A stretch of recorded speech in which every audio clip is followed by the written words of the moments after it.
Legal, gente. Uma vez mais, muito bom dia a todos. Muito obrigado pela audiência de vocês, pela alegria de encontrarmos nesse sabadão de manhã, né? E hoje é um dia muito especial, porque nós teremos a oportunidade de ouvir duas pessoas que eu tenho um respeito muito especial. A doutora Luísa, embora não a conheci pessoalmente ainda, mas tenho uma referência muito particular dela, no trabalho extraordinário que ela vem fazendo, e todos nós teremos a oportunidade de conhecer esse trabalho ao longo desse encontro, dessa apresentação. E o Alexandre, que é uma pessoa que nos tornamos amigos a partir de uma experiência de trabalho conjunto, né? E eu passei a respeitar de uma maneira muito particular pela forma profissional, ética e focada com que ele realiza todas as atividades com as quais se envolve. Então, a gente vai ter a oportunidade de ouvir a doutora Luísa e o Alexandre durante esse encontro, tratando de um tema que, a nosso ver, é um eixo que cresce e vai continuar crescendo muito no Brasil, que é deshospitalização. Utilizar os nossos recursos hospitalares apenas para aquilo que seja absolutamente essencial e necessário. E esse, como eu disse a vocês, é um tema muito presente e que, a nosso ver, aqui na VectorMed, é um tema que vai cada vez mais ganhar evidências e ser motivo de abordagem, discussões e ações visando acelerar o processo de recuperação das pessoas e, sobretudo, racionalizar o uso dos leitos hospitalares. Antes de passar a palavra para a doutora Luísa e para o Alexandre, eu vou fazer uma rápida abordagem, como tenho feito nos encontros anteriores, né? Primeiro, falando um pouquinho da VectorMed, que nós somos um time de pessoas contaminadas pela saúde, e o nosso processo de contaminação ele aconteceu em estágios distintos. O Salles é um dos nossos sócios, provavelmente ele deve entrar durante o nosso encontro. Eu já estou envolvido com esse assunto já há alguns anos. A Roberta e a Rosária, que são nossas sócias também, que estão baseadas lá na região da zona da Mata Mineira, e outras pessoas que interagem e convivem conosco. E, essencialmente, hoje nós temos trabalhado em 3 eixos. A gente viabiliza negócios e serviços para terceiro dentro da cadeia produtiva da saúde, com uma ênfase grande em tecnologia. A gente tem uma startup que faz laudos à distância, tem uma que faz robotização de processos. Agora nós incorporamos também para apoiar os negócios da Dr. Tis, que é uma operação de teleconsultas. E, enfim, embora eu pessoalmente seja uma pessoa muito analógica, estou fazendo um grande esforço para acelerar o processo de tecnologia, e a gente entendeu que incorporar startups é uma estratégia bastante interessante. A gente também atua em gerenciamento e implementação de projetos estratégicos na área da saúde e também realiza consultoria estratégica. Eu acho que é muito importante, e isso eu faço questão de reforçar, não apenas nesse encontro, mas isso assim, é a nossa missão, nosso DNA, né? Então, como é que é composto o nosso DNA e qual é a composição do nosso DNA e no que a gente acredita, né? Primeiro, a gente acredita na diversidade, né? Então, e cada vez mais, qualquer tipo de diversidade, de gênero, de sexo, de formação, de conhecimento, mas a gente também acredita que dentro dessa diversidade existem competências, conhecimentos, uma capacidade extraordinária que as pessoas têm de usar o seu mindset, a sua cabeça, o seu cérebro, tudo aquilo que cada um incorporou ao longo da sua vida. Na medida em que a gente tenha a capacidade de usar o nosso conhecimento, o nosso cérebro, as nossas atividades, eu costumo brincar, a nossa massa cinzenta, tudo aquilo que a gente construiu até agora, mas que a gente consegue utilizar isso de uma forma objetiva, prática, racional, né? Com metas, com clareza de objetivo, de clareza de onde a gente quer chegar, né? E essa semana, recentemente, eu vi um termo que marcou muito e reforça muito essa nossa visão, né? De que o tempo é generoso para aquelas pessoas que sabem exatamente onde querem chegar. Então, meta, objetivos claros, com prazo, com valor, para nós é parte essencial da nossa vida. E todos os dias nós trabalhamos dentro dessa perspectiva. E nós entendemos que, na medida em que nós fizermos isso, nós somos transformadores do mundo. Então, todos os dias, quando levantamos, fazemos a nossa meditação, oração, reflexão pessoal, nós olhamos para isso e dizemos, este é um novo dia que eu tenho a oportunidade de ser transformador do mundo. E nós entendemos e temos absoluta clareza de que este encontro e este trabalho que nós estamos fazendo, mas, sobretudo, o encontro de hoje será subsídio, fatores para transformar o mundo. Quem quiser nos conhecer um pouco mais, basta visitar o nosso site, a gente tem mais informações e nós poderemos depois conversar individualmente, particularmente avançando nesse entendimento. Aqui no Brasil, não é muito diferente do mundo, mas aqui no Brasil, as organizações responsáveis pela área de saúde, especialmente o Ministério de Saúde, as secretarias, enfim, todos os agentes da saúde, elegem em cada mês temas específicos para serem trabalhados. Né? E esse mês, um dos temas que, a nosso ver, muito relevante nesse mês de setembro, é o tema da prevenção ao suicídio. Semana passada, inclusive, eu tive a oportunidade de compartilhar um pequeno vídeo que a gente mostrou e, na ocasião, a gente falava em estatísticas mundial de 800 mil pessoas que morrem ao ano por conta ou como decorrência de suicídio. E essa semana eu recebi algumas informações de que esses números já estão defasados e que o número já passa de 1 milhão. O fato é que esse é um tema muito, mas muito relevante e por isso nós estamos engajados nessa campanha do Setembro Amarelo, né?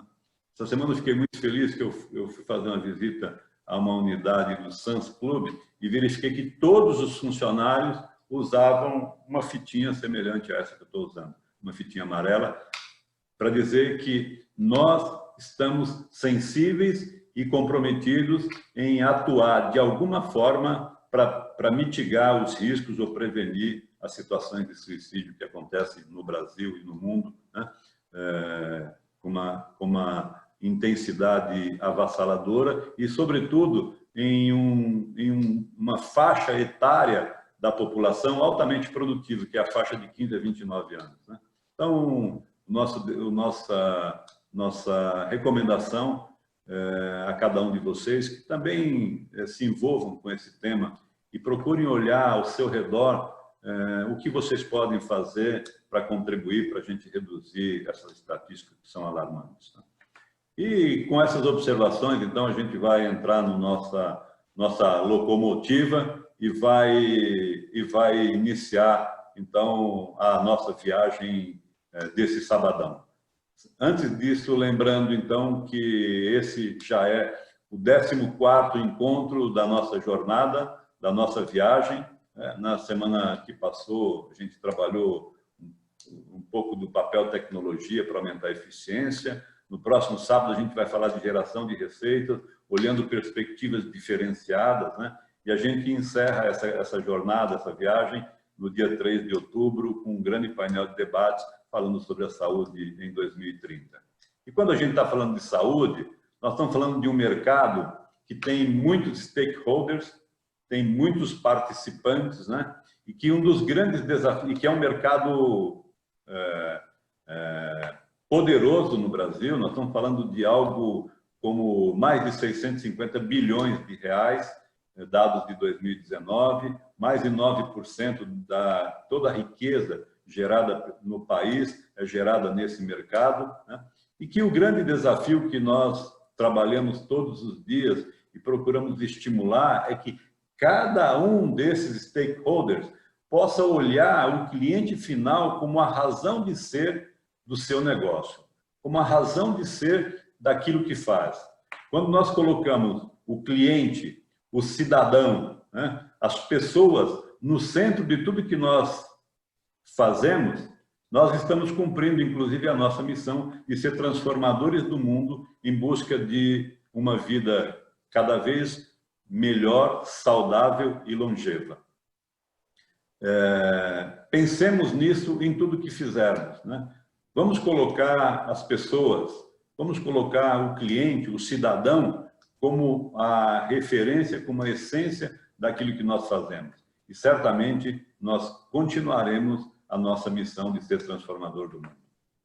Feito essas observações, eu entrego então a direção do encontro ao Alexandre e à doutora Luísa para nos conduzir nessa viagem que certamente vai ser extraordinária. Está com a palavra, Alexandre. Vamos lá. Vamos lá. Só...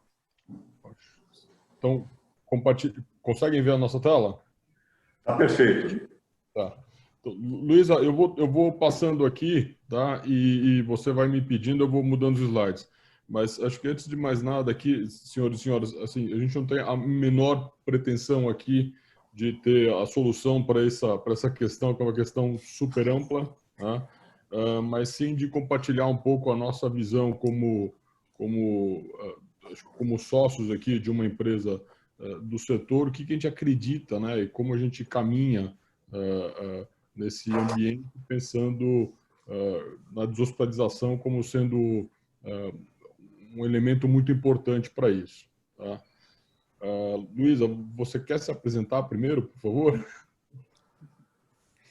Bom, primeiramente, eu quero agradecer essa oportunidade de estar aqui, conhecendo mais próximo, né, a VectorMed, que eu fiquei encantada com o propósito de vocês, acho que converge com o nosso, com certeza.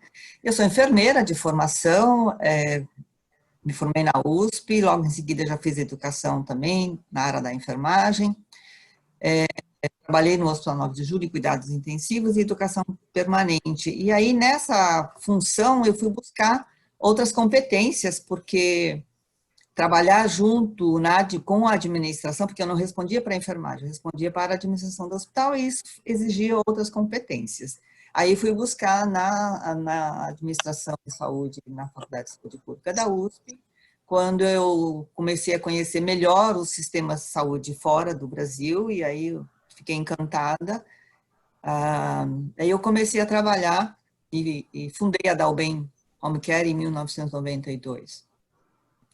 Logicamente que esse caminho foi de um tanto difícil, porque tudo era novo, e aí eu busquei na pesquisa, mestrado e doutorado, na USP também, e toda essa minha carreira foi construída nesse sentido, porque a gente participou de toda a parte da regulamentação da Anvisa, da Rebraensp, que é a Rede de Segurança do Paciente, e fui convidada também a fazer parte de criar, né, um departamento dentro do sindicato dos hospitais e da federação atualmente, e hoje também faço parte, sou convidada para fazer parte da Câmara Técnica do Conselho Regional de Enfermagem aqui de São Paulo.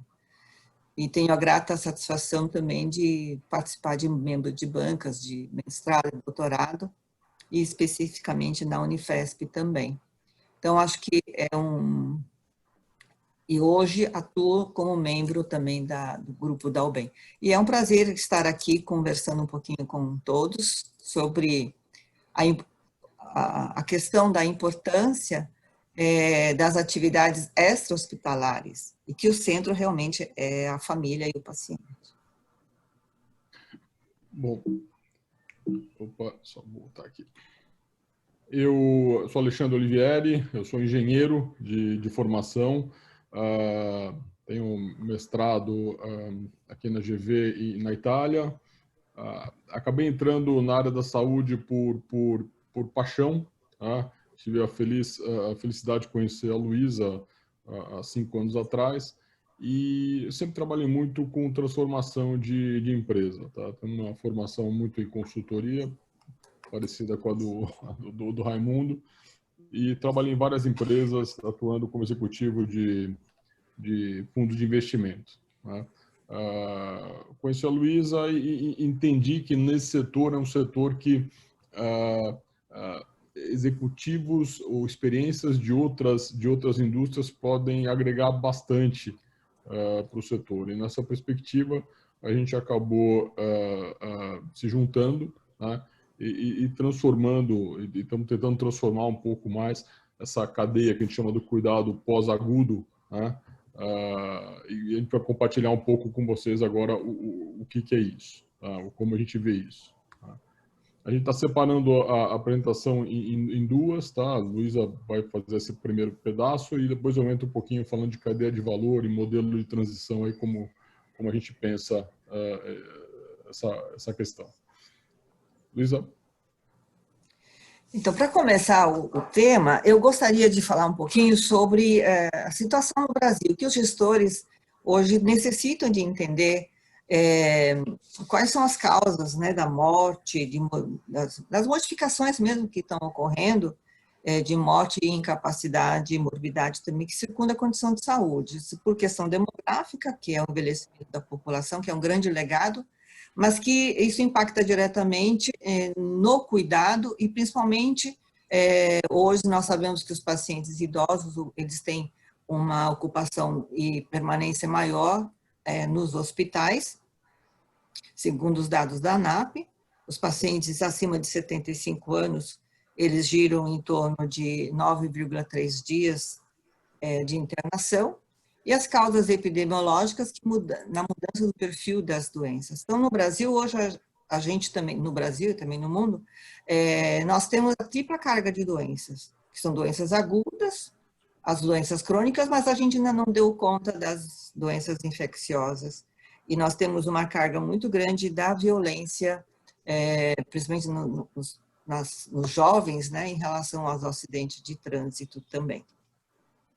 E uma transição tecnológica que a gente enfrenta no uso racional da tecnologia, que acaba sendo um aumento de custo muito elevado também na saúde. E isso exige um outro olhar, um olhar da Organização dos Serviços de Saúde, que tende a ser a rede. Mas nós temos também, o que impacta é a transição nutricional, que nós sabemos, como eu estou aqui mostrando aqui no nosso diapositivo, a obesidade, ela representa 19,8% dos adultos. E no ano passado, em 2018, no SUS, teve 12.438 internações hospitalares, que representou 64 milhões, e ocupou 4º lugar por causa das internações, né? A causa endócrina, nutricional e metabólica. Em termos de risco, nós temos a proporção de 1,7 para os homens, para 100 mil homens, e 2,2 para as mulheres. Então, as mulheres correm um risco maior. Então, as doenças crônicas não transmissíveis representam hoje 70% dos custos em saúde, devido ao estilo de vida que é prevenível. Acho que isso é muito importante. Então, nós temos que trabalhar muito com a educação em saúde. Em 10 anos, 900 bilhões de dólares podem ser economizados com medicina de estilo de vida. Próximo, Alexandre, por favor. E há muito tempo já, desde 2003, a Organização Mundial de Saúde já está muito preocupada. E tem uma afirmação que os sistemas de saúde predominantes em todo o mundo estão falhando, pois não estão conseguindo acompanhar a tendência de declínio dos problemas agudos e de ascensão das condições crônicas. Então, quando os problemas de saúde são crônicos, o modelo de tratamento agudo, ele não funciona mais. Por quê? A condição crônica, ela requer uma proposta integral de cuidados. Eu tenho que olhar a pessoa como um ser biográfico, né? E o cuidado em si, para que ele realmente tenha adesão ao tratamento. Então, acho que isso são aspectos importantes para todos nós gestores entendermos e até reolhar um pouco o nosso dia a dia. O Anuário de Segurança Assistencial Hospitalar, ele já indica que 30% dos custos, 30% dos pacientes internados deveriam estar em outros ambientes mais adequados, e que isso representa um custo de 10 bilhões por ano. Então, próximo, Alexandre, por favor. Então, o envelhecimento populacional, como eu já falei, requer uma mudança do sistema, que é um sistema fragmentado, né, para a rede de atenção de saúde, como eu já mencionei, e a busca da gestão dos recursos para a gestão de resultados. E acho que todos nós gostamos muito em relação ao Porter, quando ele fala que a melhor forma de transformar o sistema de saúde seria realizar como valor para os pacientes, pois se todos tiverem que competir em valor, este melhorará drasticamente. E o Porter também afirma que a competição em saúde não está alinhada com o valor. E a melhoria da qualidade seria o mais poderoso direcionador de contenção de custos e melhoria de valor também. Próximo. Então, aqui só para reforçar que o modelo biomédico gera uma cultura hospitalocêntrica e que o custo hoje, ele inviabiliza a continuidade desse modelo. Próximo, Alexandre. Aqui eu quero falar um pouco sobre o sistema SUS. O sistema SUS é mais no sentido de dizer o seguinte, que é um sistema que foi, já esse ano, né, completa 32 anos, ele é admirado mundialmente pela cobertura, pela proposta, e que, se nós olharmos, a rede, ela tem todos tem todo o trâmite para que aquele paciente que está no hospital, ele consiga ser transferido para as unidades. Então, aqui eu quero só enfatizar o seguinte, que a rede, desde 2012, já tem uma portaria que fala sobre as unidades de cuidados prolongados. Além da unidade básica de saúde, tem todos os protocolos. E o programa Melhor em Casa tem um impacto nacional, no sentido de levar saúde nas residências dos pacientes, proporcionar saúde. Isso a nível nacional. Tem um trabalho publicado pelo professor Pazin, de Ribeirão Preto, no Hospital das Clínicas de Ribeirão Preto, que é muito interessante. Quando ele conseguiu montar uma unidade no seu hospital, lá no Hospital das Clínicas, para atender os pacientes e fazer uma transferência desses pacientes para os hospitais próximos, ele conseguiu otimizar 607 novas vagas em um ano para o Hospital das Clínicas, sendo que 66% foi para a aula da neurologia e 50% de vagas na UTI.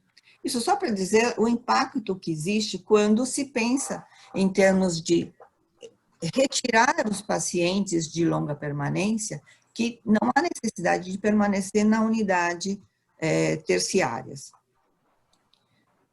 Então, o programa Melhor em Casa, que também já faz tempo, né, que é muito que nós, do setor privado, trabalhamos muito semelhante. Próximo. Então, aqui eu quero falar um pouquinho dos aspectos legais. No SUS, no sistema SUS, isso já se fala desde 2002, pela Lei 10.424, que acrescentou o capítulo e artigo à Lei 8080 de 1990, para regulamentar a assistência domiciliar. Em 2006 é que teve uma resolução da Anvisa, que é a base, tanto para o setor público como o privado, sobre o regulamento do funcionamento dos serviços que presta atenção domiciliar, porque essa legislação traz a estrutura, os processos e os resultados que todas as entidades devem seguir e encaminhar esses resultados também para a Anvisa semestralmente. No SUS, a portaria 2809 de 2012 é que fala sobre os cuidados prolongados, como eu já mencionei anteriormente também, que é um intermediário entre o hospital e a atenção básica. Tem sido uma realidade em Franca, na cidade de Pedregulho e Ipuã, vinculado às Santas Casas. E esta realidade também tem sido replicada em Campo Grande, no Paraná e no Rio Grande do Sul. Então, tem sido não é em escala, mas tem tido resultados muito profícuos. E a atenção domiciliar, propriamente dita, a última portaria, que é a 825 de 2016, ela redefiniu a atenção domiciliar no âmbito do SUS e atualiza as equipes habilitadas. Por que eu estou falando muito do SUS? Porque o SUS tem todas as regras, todos os limites definidos, inclusive pelos cadernos de atenção domiciliar, que foi publicado em 2012, onde tem todas as regras, todas as formas, todas as orientações, inclusive de cuidados, que foi reforçado em 2013 pelo Programa Melhor em Casa, em 2015 a respeito de terapia nutricional, e em 2016 com o caderno sobre a segurança do paciente no domicílio, que incluindo o Repraensp, nós auxiliamos na validação. Agora, em relação ao setor privado, a atenção domiciliar, a assistência domiciliar, ainda é considerada um benefício. Então, sendo assim, é muito importante nós entendermos, né, os gestores, entender que é um benefício. Portanto, as operadoras, por mais que utilizem a atenção domiciliar como uma ferramenta de gestão, eles que possuem toda a parte vamos dizer, de autorização. O nosso setor privado, nós temos a associação lá no início, em 1995, nós já havíamos 2 associações e atualmente temos a prevalência do NEAD, que é o Núcleo das Empresas de Atenção Domiciliar, com sede aqui em São Paulo, que tem tabelas específicas de elegibilidade e que os convênios também adotam. Então, vou dizer um pouco do histórico e que nós, do setor privado, já antes de ter a legislação, né, 2006, já praticávamos, lá desde o início da década de 90, trazendo o modelo americano. Nossa bandeira na época era dizer o quanto reduzir de custos e o quanto as famílias se sentiam muito mais acolhidas no atendimento domiciliar. Então, com o advento de várias pesquisas, a gente consegue avançar nesse sentido também. Próximo, Alexandre. Então, os avanços tecnológicos também permitem que a gente faça essa transferência do paciente para a assistência domiciliar de uma forma muito segura. A própria RDC 11 da Anvisa já prevê a questão da capacitação da equipe, isso está previsto na própria RDC, a capacitação da equipe multidisciplinar, a questão do prontuário, dos registros, e também, quando a gente transfere um paciente que necessita de um equipamento de suporte à vida, que precisa de energia elétrica, já está previsto lá qual é a forma de você comunicar as empresas de energia elétrica. Isso só para dizer o quanto essa área está avançando, logicamente de uma forma um pouco mais lenta, mas existe toda uma vontade política nesse sentido também. E o avanço das casas conectadas, todos os equipamentos atualmente, os equipamentos respiratórios, eles têm uma forma hoje de ser comunicada para uma central de atendimento, porque a própria RDC 11 da Anvisa já prevê que todas as modalidades de atenção domiciliar precisa ter uma central de atendimento 24 horas.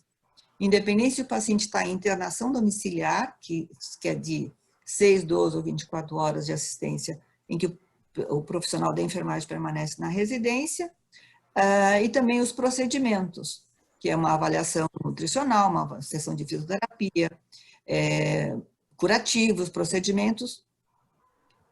Então, é necessário sim ter uma central de atendimento para que aquela família possa se dirigir. Próximo.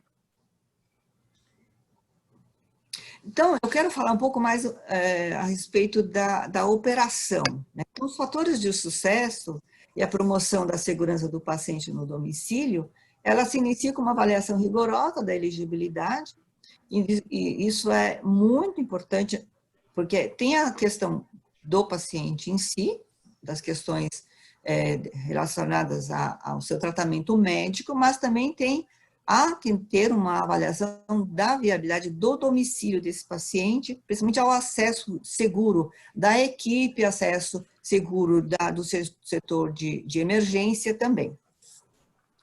Então, são pacientes que têm estabilidade clínica, isso é fundamental, né? O respeito às questões éticas e legais e administrativas. Lembrar que nós, profissionais, é que vamos entrar na residência do paciente. E o prontuário, ele ainda hoje é exigido o prontuário físico também. Então, o acesso dos membros da família, tudo isso já tem que estar já previsto. Como já as normas de acreditação e segurança do paciente já exigem, isso, a Dalben, lá em 2012, nós temos fomos acreditados pelo selo pela Joint Commission International, e a qualidade ela já está, assim, é o dia a dia, né? E principalmente na residência do paciente, em que o respeito à cultura é fundamental. Então, quando eu digo que a indicação, quando ela é precisa para a atenção domiciliar, é um fator de sucesso. A classificação dessa modalidade da atenção, se é um procedimento, se é uma internação, se é uma assistência domiciliar, ou monitoramento das condições crônicas.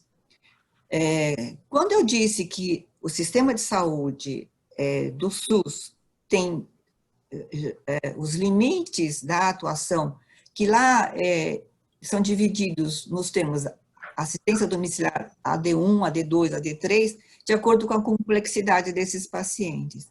E está determinado também que são pacientes acamados.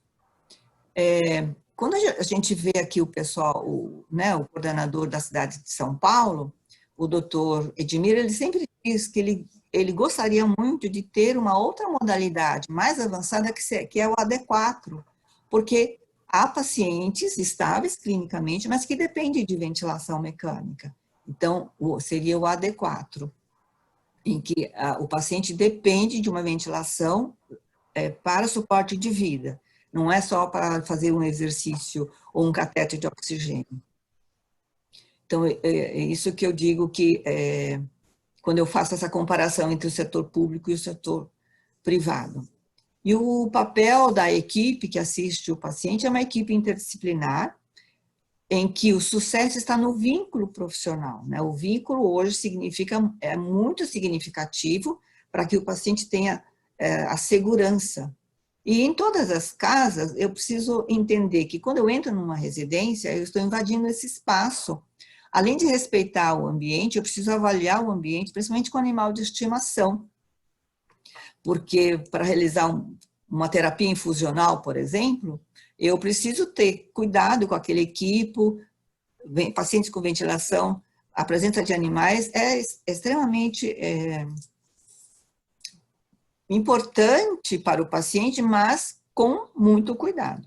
E hoje, o sistema de telecomunicação de dispositivos móveis, ela me permite ter a certeza de que o profissional já chegou na casa, esses profissionais conseguem realizar a sua evolução também, e isso vai para uma base eletrônica, ou prontuário eletrônico também. Então, o alinhamento das expectativas é fundamental da equipe do hospital para fazer essa transferência e a nossa equipe para receber esse paciente. A primeira semana é a semana que eu sempre falo, a semana ouro, né? Porque os alinhamentos precisam estar muito bem claros. Próximo, Alexandre, por favor.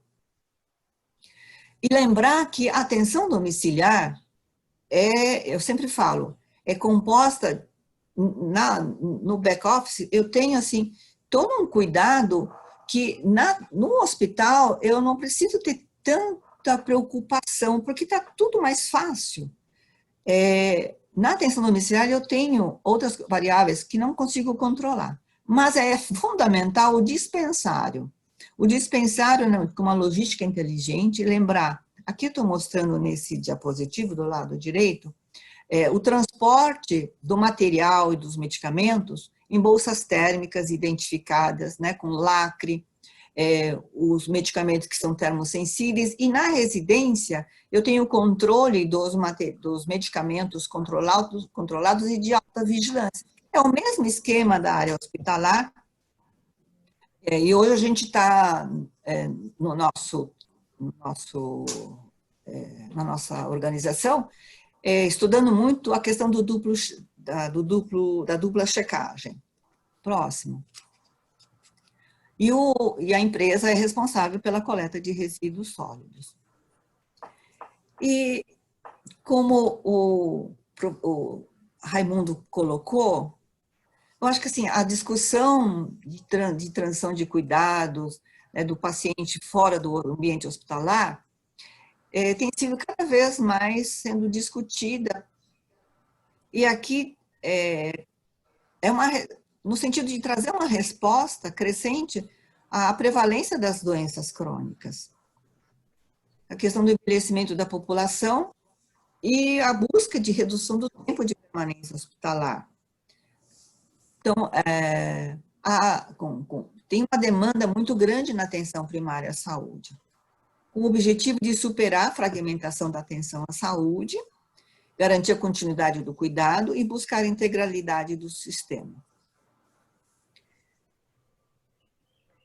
E esse processo da transição de cuidados é muito influenciada pela prática de enfermeiros, no sentido da coordenação do cuidado, porque ela identifica as necessidades do paciente, oferece exatamente o que o paciente necessita. A educação em saúde é primordial. Então, porque os profissionais que estão no hospital, há vários estudos em que existe uma sobrecarga de trabalho e que nem sempre o paciente consegue ter uma atenção adequada naquele momento. E o preparo para o autogerenciamento de comunicação entre as equipes de saúde.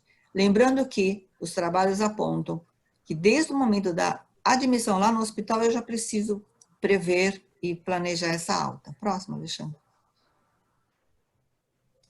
Então, nós temos uma definição da atenção domiciliar aqui do Ministério da Saúde para a atenção primária, que é a atenção primária que coordena mesmo todo esse processo de transição do cuidado, que é o que é defendido pelo Ministério, e eu percebo que também a literatura internacional refere dessa forma, que é definida como um conjunto de ações que devem assegurar a coordenação e continuidade da assistência à saúde,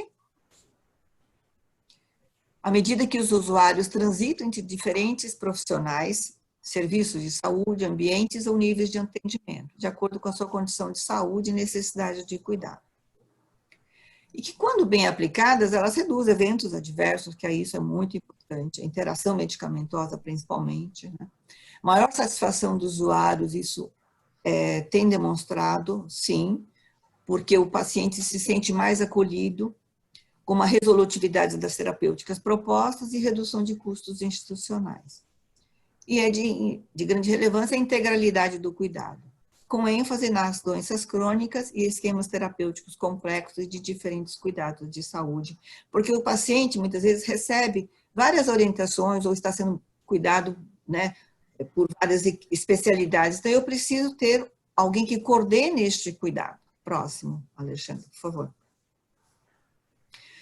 Então, a transição de cuidados é um procedimento extremamente complexo, porque ela envolve o paciente, os familiares, os cuidadores e os profissionais. Então, o alinhamento das expectativas é fundamental, adequar os recursos, a comunicação ser extremamente eficaz, os envolvidos precisam ter conhecimento, experiência, competência e habilidades, porque assim vamos resultar com qualidade de assistência, né? Para evitar novas internações e reduzir custos hospitalares. Próximo. Os trabalhos também mostram que os componentes envolvidos são fundamentais. Planejamento dessa alta, planejamento antecipado do cuidado, a educação do paciente, ela é fundamental para promover o autocuidado e a segurança no uso de medicamentos. Então, a orientação precisa ser de acordo com o nível de escolaridade e o entendimento da família, porque a cultura popular, ela é muito, ela prevalece em muitas residências, em muitos pacientes. Por mais que você diga, olha, é este o material que deve ser utilizado, vamos fazer desta forma, mas se ela acredita no que a avó falou, é aquilo que ela vai seguir. Como também, às vezes, nós queremos mostrar com artigos científicos que nem sempre isto é a forma mais adequada de abordar. Então, uma comunicação completa de informações e acompanhamento ambulatorial do paciente. É sempre uma equipe interdisciplinar que acompanha esse paciente. E como eu já disse, que todos os estudos dizem que a implementação dessa transição deve-se desde o momento da admissão até a alta. Próximo, Alexandre. Então, aqui mostrando a equipe interdisciplinar, ela é de acordo com a necessidade do paciente. Eu acho que o trabalho interdisciplinar é muito importante. Os membros profissionais precisam ter um perfil mais específico, porque é uma horizontalidade das responsabilidades e dos conhecimentos, da complementação do conhecimento, e o centro é o paciente. O centro é o paciente e a sua família, de acordo com a sua necessidade, para que ele tenha melhor experiência, como o Raimundo já disse logo no início, que nós temos que pensar desta forma. Próximo. Aqui mostrando a transição de cuidados, é uma foto de um dos nossos hospitais, mas o que eu quero dar ênfase é que esses hospitais são construídos sob a égide da RDC 50, onde eu tenho que ter em todo o quarto a segurança das necessidades desse paciente, com rede de gases, uma área específica para fisioterapia, para reabilitação, que são hospitais de reabilitação, e nós, na questão da educação do familiar, o banheiro é muito importante ele ser amplo para que a cadeira de rodas, a cadeira seja giratória, 360 graus, em que nós vamos ensinar esse paciente, a família participar continuamente, e a educação permanente, nós utilizamos esse espaço para também fazer a educação dos pacientes da atenção domiciliar, da equipe de enfermagem, que é o maior volume, mas também da equipe interdisciplinar, os médicos, todos os profissionais participam. A educação permanente, ela é vital nesse processo, porque como eu digo, né, por ser uma prestação de serviços, tudo está relacionado com a tecnologia leve, né, a abordagem dos pacientes em todos os sentidos. E o avanço na atenção domiciliar, principalmente, está nos hospitais de ensino. O NAD, do Hospital das Clínicas, e Uberlândia já trabalham, principalmente o de Uberlândia, já trabalha com vários pacientes dependentes de ventilação mecânica, que é uma realidade que nós, da atenção domiciliar do setor privado, também trabalhamos com pacientes com atenção que necessitam de ventilação mecânica, como esclerose lateral amiotrófica e assim por diante. No hospital de transição, nós temos uma experiência muito interessante de cuidados a pacientes pós-agudo, principalmente os de AVC, que no máximo permanece 90 dias e já sai, já tem alta em condições de ir para casa apenas com cuidador, sem os dispositivos normais que esses pacientes estão, que necessitam, né, se estão numa terapia intensiva ou em semi-intensiva, como traqueostomia, gastrostomia. Então, nessa cadeia que é muito importante esse olhar para a continuidade do tratamento hospitalar. Então, agora eu passo a palavra para o Alexandre. Obrigado, Lisa. Vamos lá. Eu vou falar um pouquinho mais de números e um pouquinho mais da cadeia. Então, alguma coisa aqui, muita coisa vai reforçar o que o Lisa já falou, mas deixa eu colocar um pouquinho mais aqui do engenheirês da coisa aqui. Vamos lá. Bom, aqui é chover um pouco no molhado, mas o que a gente vê? Então, os principais elementos. Envelhecimento, envelhecimento crescente, né? A idade média das pessoas aumentando, aí olhando para frente, e o percentual de pessoas com mais idade também aumentando na população. Tá? Então, a gente está falando de algo em torno de 13%, chegando a 27%, e esse crescimento da população de idosos, e pegar os super idosos acima de 80 anos é muito maior do que isso, né? Mas é uma aceleração, uma velocidade de crescimento muito maior do que a população total. Isso aí, obviamente, traz para a gente um desafio, pela pessoas mais idosas precisando de acompanhamento por mais tempo. Mas, além disso, também o que a gente vê muito em estatísticas é que pessoas mais idosas, obviamente, acabam apresentando mais do que uma comorbidade crônica ao longo da vida. Tá? Então, olhando esse quadrinho aqui, 79%, né, das pessoas com mais de 65 anos vão apresentar pelo menos uma doença crônica da sua vida aí para frente. Tá? Então, a gente mostra aqui, são até 3, 2, uma ou nenhuma doença crônica. Tá? Então, obviamente, quanto mais doença crônica, eventualmente mais chances de eventos hospitalares podem existir e a gente acredita, né, que dentro dessa visão integrada, a gente pode diminuir esses eventos hospitalares através de um cuidado contínuo. Né? Esse é o primeiro ponto. Né? Segundo ponto, isso é um estudo feito aqui pela Unifesp, aqui olhando a cidade de São Paulo, pessoas com mais de 85 anos, 47% dessas pessoas devem apresentar algum tipo de problema de memória, tá, relacionado ao Alzheimer. Ou seja, eventualmente também isso aqui acaba trazendo uma necessidade de um cuidado especial para essas pessoas. Terceiro ponto interessante também aqui, que a gente olhou, é o seguinte.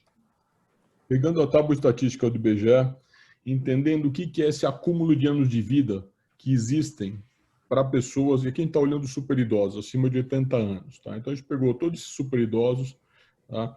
A expectativa de vida de cada um deles, tá? Então, de 80 a 84 anos, a expectativa de vida são mais 9 anos, de 85 a 90 mais 7 anos, acima de 90 mais 5 anos. O que é esse estoque de vida que a gente tem aqui e o que seria necessário de pontos de cuidado para acompanhar essa população se apenas 5% dela pudesse pagar por isso? Tá?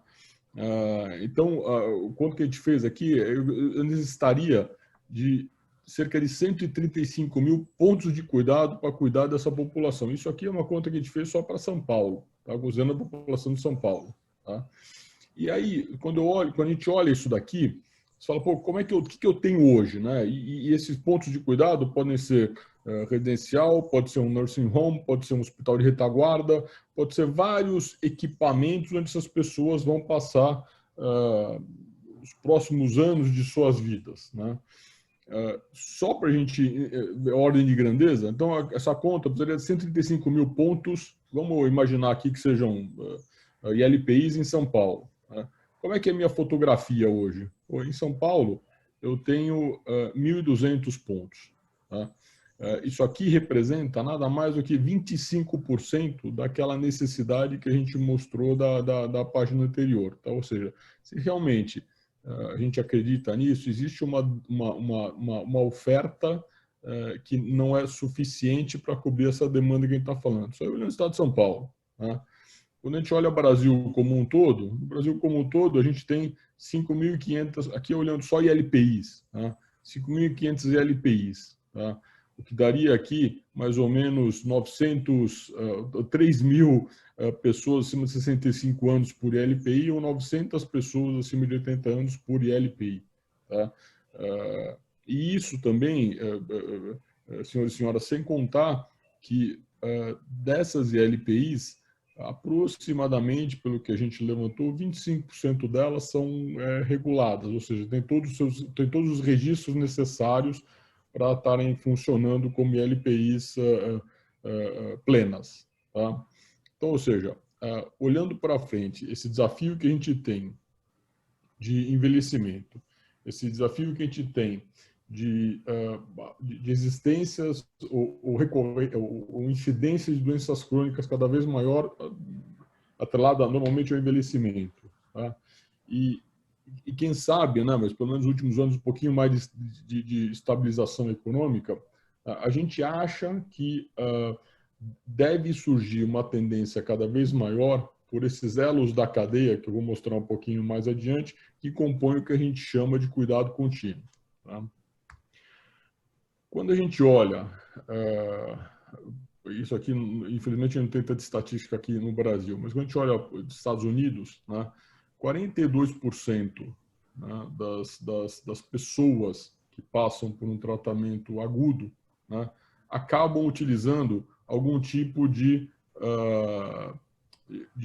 elo de cuidado contínuo, que a gente chama, ou nursing facilities, ou home care, ou post-acute care, o que a gente traduziria para a nossa realidade, seria hospital de retaguarda e moradia assistida, ou assistência domiciliar, ou hospital de retaguarda. Ou seja, 42% de quem sai do hospital a partir de um evento crônico acaba utilizando esses equipamentos. Né?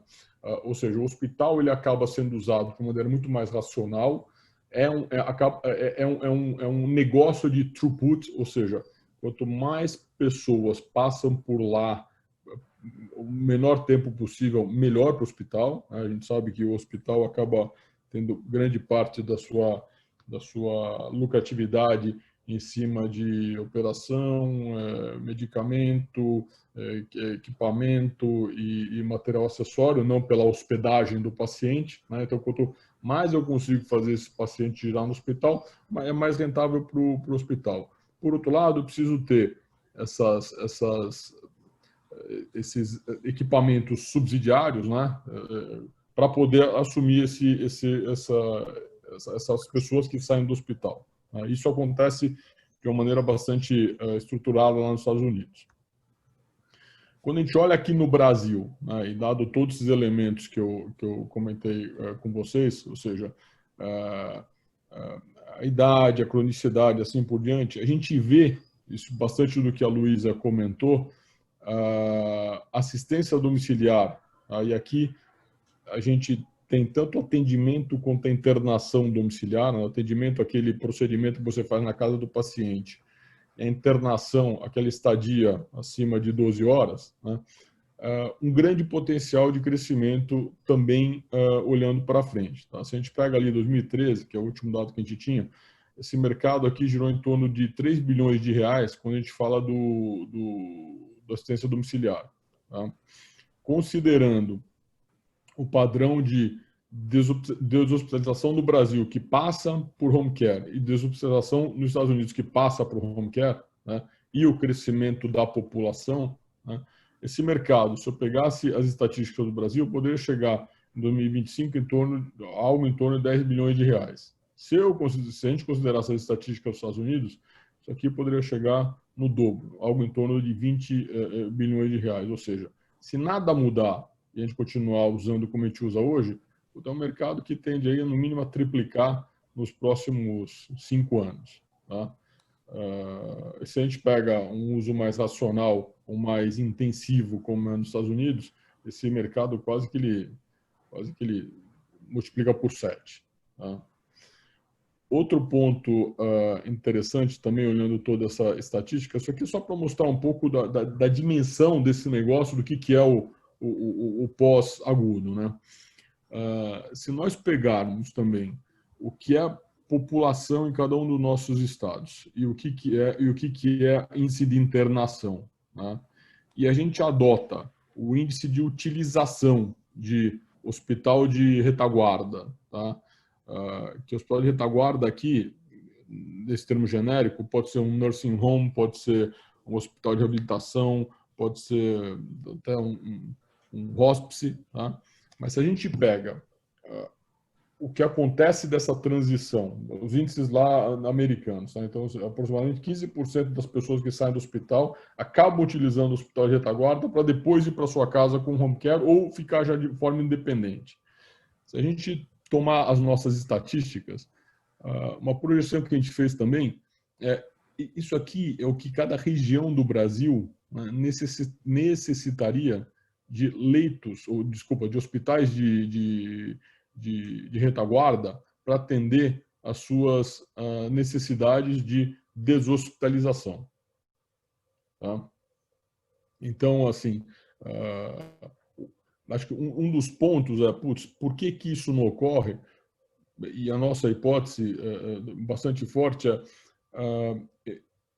esse mercado ou esses equipamentos, eles têm que ser desenvolvidos, eles não existem. Tá? Quando você olha no mercado, a gente tem muito pouco disso ainda disponível, tá? E muito pouco sendo utilizado não pelos pacientes, mas pelos grandes clientes desses sistemas, que são os planos de saúde.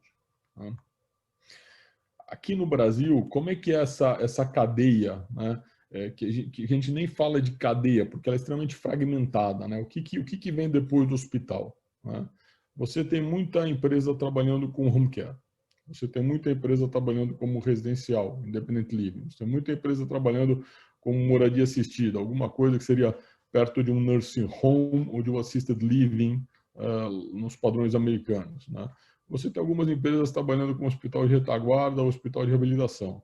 Você tem pouca empresa hoje que se caracteriza efetivamente como cuidado paliativo. Mas uma coisa interessante aqui é que você tem essas coisas trabalhando de forma fragmentada, né? Você, quando olha o cliente, ele não tem a vida dele fragmentada, a vida dele é uma coisa contínua, né? E hoje, aqui no Brasil, isso está começando a mudar, né?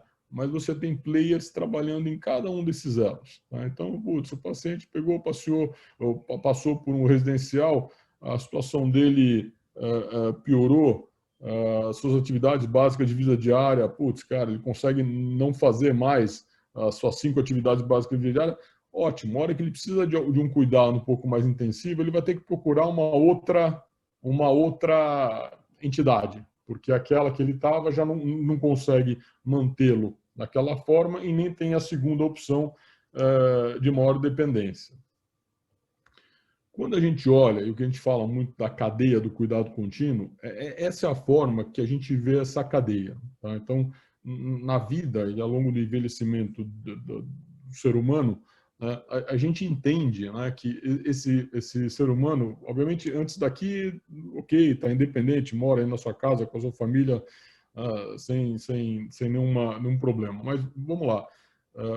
como é que a gente vê essa cadeia? Esse cara se aposenta, está bem de saúde, ok, lá com a sua esposa, consegue pegar e morar com seu carro, morar com sua esposa, tem seu carro, consegue ir e vir, mas ele quer alguma conveniência de serviço. Puxa, você tem fora daqui o que eles chamam de moradia independente, que são os retirement communities, independent living homes, ou seja, são aqueles grandes bairros que você vai encontrar lá em Boca Raton, você vai encontrar em Miami, Flórida, lá, onde as pessoas vivem numa comunidade, mas de forma totalmente independente, com conveniência de serviço, de lavar roupa, assim por diante.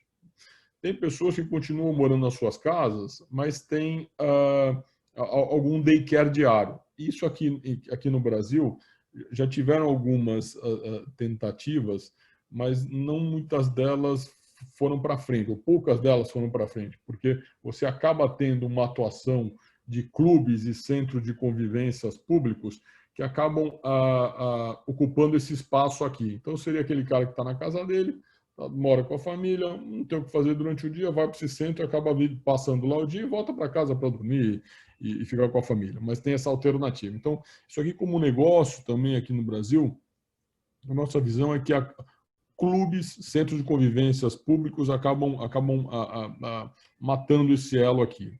Esse outro aqui da moradia independente, a gente acha que tem uma questão aqui no Brasil muito interessante, que é quando você pega um americano, ao longo da vida dele, ele muda de estado entre 4 e 5 vezes na vida.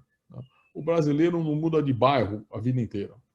Então, se você sair de um bairro para o outro, é difícil você encontrar gente que muda de bairro. Então, quando você fala dessas moradias independentes, você ter opções, imaginando São Paulo, Rio de Janeiro, grandes cidades, opções no núcleo onde o cara vive, é muito difícil. Então, normalmente isso aqui é feito a uma distância, vai para Jundiaí, vai para algum... O brasileiro acaba não mudando. Tá? Então, isso aqui a gente também acha que são coisas difíceis ainda pela nossa cultura. Aí, quando você entra num estágio onde a pessoa já não consegue viver de forma independente, totalmente independente, né? Mas ainda tem alguma independência. Tá? Então, entra aqui a importância do moradia assistida. Tá? Aqui você tem, são normalmente residenciais, onde você começa a ter já um acompanhamento de enfermagem, tá? Um acompanhamento de cuidadores, melhor, não de enfermagem, mas está ainda havendo o bem-estar, não muito a questão de saúde. Ótimo. A situação dessa pessoa recrudesce, precisa de um pouco mais de cuidado. Tá? São cuidados mais clínicos, são cuidados mais intensivos. Esse cara normalmente não tem uma mobilidade tão clara. Putz, ele vai precisar de um equipamento onde aí sim você vai ter uma intensidade de enfermagem mais forte. Né? Você pode ter também uma situação de problema de demência. Tá? Então, Alzheimer. Aí esses equipamentos não são equipamentos que vão funcionar, porque você não consegue misturar, não é a melhor prática você misturar pessoas demenciadas com pessoas não demenciadas. Tá? Então, você vai ter que ter um equipamento separado para esse tipo de pessoa. Então, surgem as clínicas de Alzheimer, demência e cuidados especiais. Tá? Pode ser até... algumas vezes, por exemplo, específica para cuidados pulmonares. Né? Em último elo da cadeia, no estágio ainda mais avançado, é aquela situação onde o indivíduo já está no estágio terminal, e existem também, não aqui, mas fora daqui, muitos, nos Estados Unidos principalmente, país anglo-saxão, muito equipamento que trata isso, né? Ou seja, a pessoa vai para lá para passar seus últimos dias de vida, fazer uma gestão da dor e conviver com os familiares.